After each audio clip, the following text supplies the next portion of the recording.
अब प्रश्न ये आ सकता है, भगवान की शरण में जाते कैसे हैं? राइट। तो सबसे पहला स्टेप जो एक तरीका है वो तो आप सभी ले रहे हैं, वो क्या है कि आपको नियमित रूप से मंदिर में आना चाहिए। मंदिर क्यों आते हैं?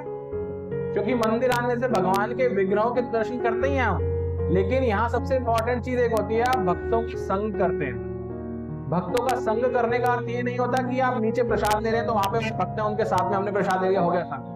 ये जो अभी यहाँ हो रहा है ये है भक्तों का संग, कि भगवान की हरि कथा श्रवण करना। कुछ आपके मन में जिज्ञासाएं हैं तो किसी और से पूछना, क्योंकि ये सब प्रश्न हर किसी के मन में आते रहते हैं। उन जिज्ञासाओं को पूछना और उनका उत्तर लेने मिलने पर उसको अपने जीवन में अपनाना, ये तो एक मार्ग है। दूसरा मार्ग क्या है? नियमित रूप से इसका अध्ययन करें।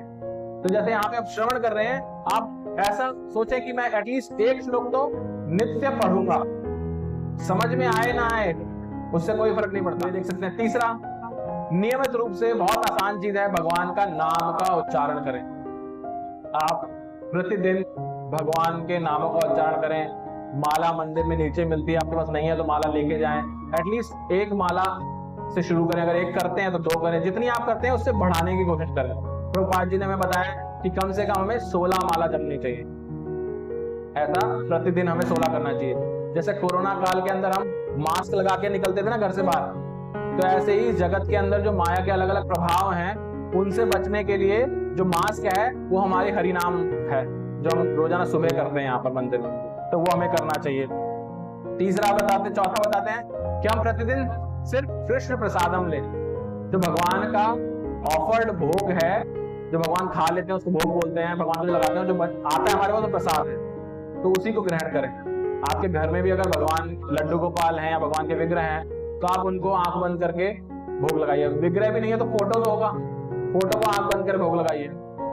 तो भगवान तीसरे अध्याय में भगवत गीता के बताते हैं, जो मुझे भोग लगाए बिना कुछ खाता है वो पाप खाता है। तो पाप भी एक कर्म है, आप जानते हैं, और ये कर्मों का जो हम सिद्धांत यहाँ पढ़ रहे हैं वैसे कर्मों में हम फंस जाते हैं, तो हमें वो करना चाहिए। तो हम देखते हैं कि किस तरह से इस तरह से हम भगवान की शरण में आ सकते हैं, 4 चीजें करके। पहला, मंदिर आकर के भक्तों का संग करके।